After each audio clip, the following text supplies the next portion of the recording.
I always find it funny how people think now that people are more intelligent than they used to be. But humans have always been very intelligent. If anything, I think people used to be more intelligent, let's say, or more inventive.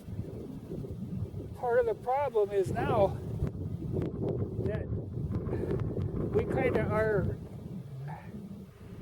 are fighting the survival of the fittest deal. We're kind of coddling the weaklings, which screws up the whole gene pool. You know, it's working completely against Darwinism, but that's your civilization for you.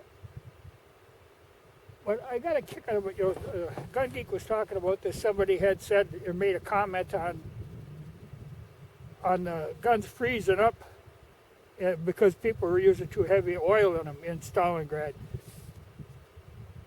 You know, and you know, he isn't agreeing with this. He knows better because people, I mean, if you had one time do that, you'd never do it again. When we were kids one time, my brother had got the great idea of soaking a bolt off this single-shot Mossberg 410. He soaked it in STP, you know, thinking, oh man, it's STP, this is the real slick stuff. Well, took it out and you pull the trigger and the bolt, the firing pin just barely moved, you know, it was, but we did it one time, then we knew better, and we were little kids at that time. You can't tell me some military force is going to have trouble with their guns freezing up and not come to the conclusion they should use some other method. And at the time, you know, the Germans particularly were on the cutting edge of that kind of stuff. You know, they would be using graphite or something. Myself, in winter, I use kerosene a lot as a lubricant.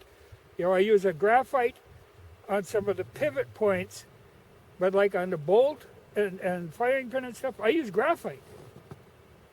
Any kind of dry lubricant, and they sell dry lubricants. Now what I'm doing here, you know, out of one of these SIG Swiss kits, it surprised me when I got them that the lubricant that they have in there is really a heavy grease. It's almost like a paraffin kind of stuff. It kind of looks like what diesel fuel does when it gels. You know, it's a waxy. But so what I've done, my 28 tool, I took the bolt all apart and I slathered that stuff on her.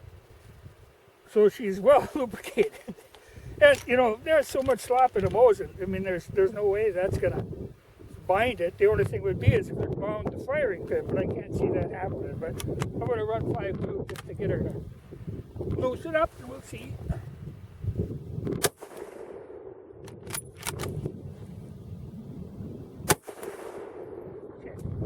I have my gong up there and I blew the gong out.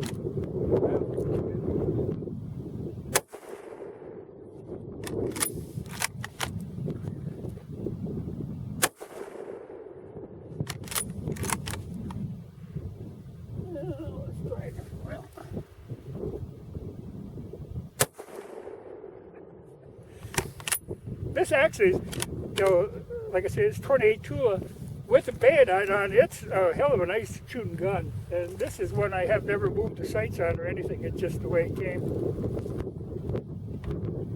But you can see, I mean, you know, the bolt works perfectly fine. But I'm going to let it, you know, it's a little below zero now. And I'm going to let this thing chill. And the next time I get a day that's like 20 or 30 below, then I'll try it. But I can guarantee you it's going to work. You know, because the Mosins, like I say, they got enough slop in there. You know, there's nothing that's going to bind on them. And as far as, you know, guns in winter, now people have known about this for a long time, how to handle winter. You know, you use a really light lubricant or a dry type lubricant or no lubricant. That's what they used to do even with the cameras on the Arctic expeditions. They would degrease them completely so there was no oil in the shutter at all, because that would slow the shutter speed down. But people have known about it. It isn't like it's a mystery.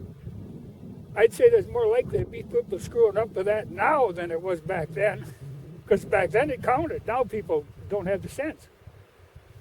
But I think it's one of these things that, you know, somebody kind of made this story up, and on the surface, it sounds like, well, yeah, that makes sense, but it doesn't make sense. You know, the thing that kills guns in winter that'll cause you problems is the condensation. That's why people have always known not to bring guns inside, you know, and cameras the same way. You keep them cold. You don't let them warm up because then you'll get the moisture build up on them. If you can keep them cold, they'll work just fine. But I'll say, you know, when it gets really cold, I'll leave the same crap on here and try it again.